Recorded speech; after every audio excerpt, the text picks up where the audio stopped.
Hey guys, welcome back to my channel Shashwat Camp and I'm Shashwat. So let's start today's video. So guys, जैसा कि आप title पढ़ के समझ गए होंगे कि आज हम लोग इस वीडियो में क्या करने जा रहे हैं। इस वीडियो में हम लोग डिस्कस करने वाले हैं कि महाभारत के युद्ध के बाद क्या हुआ था। बहुत लोग को तो पता है कि महाभारत के युद्ध में क्या हुआ था, लेकिन उसके बाद क्या हुआ था। कृष्ण भगवान और भीष्म पितामह के बीच में जो बात हुई थी, वार्तालाप जो हुई थी, उसके बारे में आज हम लोग डिस्कस करने जा रहे हैं। तो चलिए इस वीडियो को स्टार्ट करते हैं। महाभारत युद्ध समाप्त हो चुका था।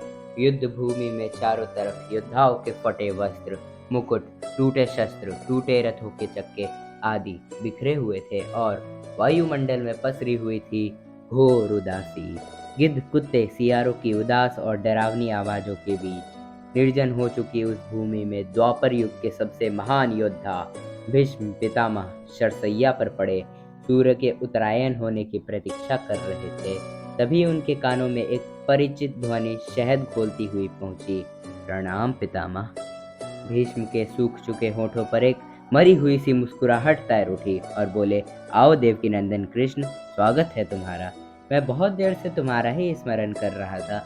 कृष्ण बोले, क्या कहूँ पितामह, अब तो यह भी नहीं पूछ सकता कि कैसे हैं आप।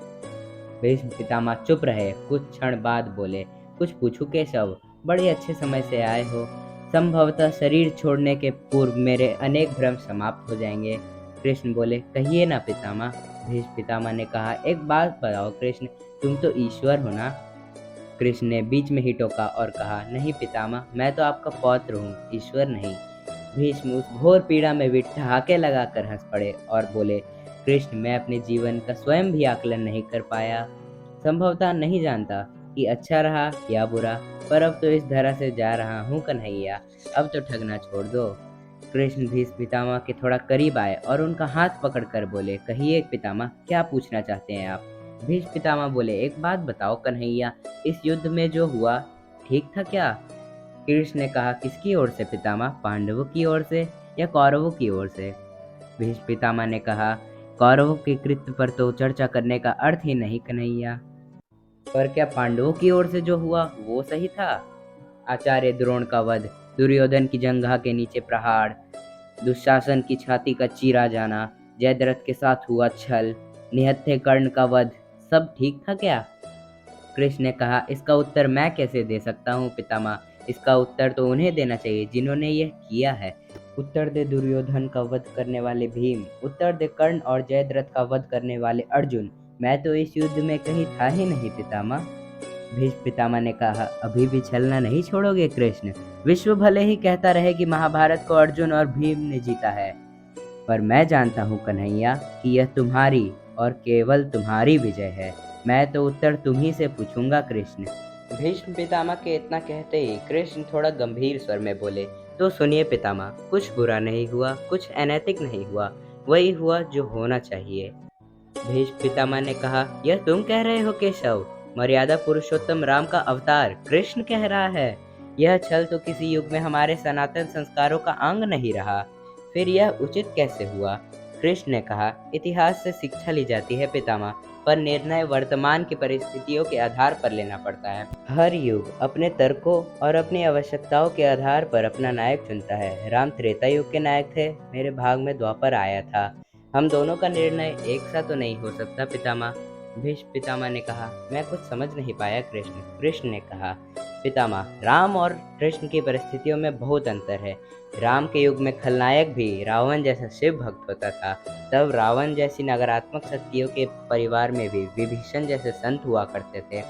तब बाली जैसे खलनायक के परिवार में भी तारा जैसी विदुषी स्त्रियां और अंगद जैसे सज्जन पुत्र होते थे। उस युग में खलनायक भी धर्म का ज्ञान रखता था, इसलिए राम ने उनके साथ कहीं छल नहीं किया। किंतु मेरे युग के भाग में कंस, जरासंध, दुर्योधन, दुशासन, शकुनी, जयद्रथ जैसे घोर पापी आए हैं। उनकी समाप्ति के लिए हर छल उचित है पितामह। पाप का अंत आवश्यक होता है पितामह, वह चाहे जिस विधि से हो। भीष्म पितामह ने पुनः प्रश्न किया, तो क्या तुम्हारे इन निर्णयों से गलत परंपराएं प्रारंभ नहीं होंगी। तो क्या भविष्य तुम्हारे इन छलों का अनुसरण नहीं करेगा, और यदि करेगा तो क्या यह उचित होगा। कृष्ण ने कहा, भविष्य तो इससे भी अधिक नकारात्मक आ रहा है पितामह। कलयुग में तो इनसे भी काम नहीं चलेगा। वहाँ मनुष्य को कृष्ण से भी अधिक कठोर होना होगा, नहीं तो धर्म समाप्त हो जाएगा।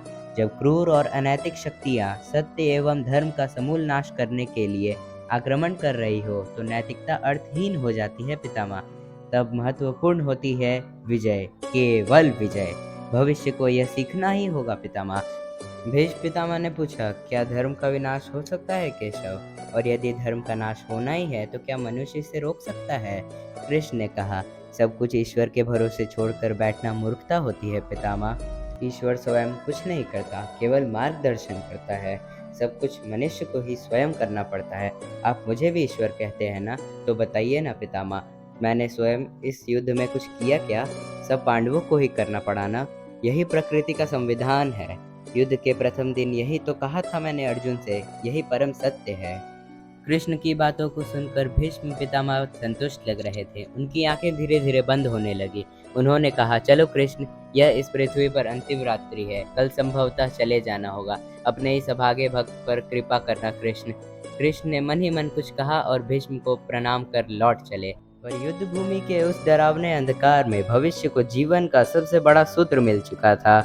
जब अनैतिक और क्रूर शक्तियां सत्य और धर्म का विनाश करने के लिए आक्रमण कर रही हो तो नैतिकता का पाठ आत्मघाती होता है। ईश्वर कुछ भी नहीं करते, ईश्वर सिर्फ राह दिखाते हैं। सब कुछ हमें ही करना पड़ता है और ईश्वर के भरोसे हाथ पर हाथ रख के बैठना मूर्खता होता है। तो अगर आपको ये वीडियो पसंद आई हो तो इस वीडियो को लाइक कर दीजिएगा और मेरे चैनल को सब्सक्राइब करना मत भूलिएगा।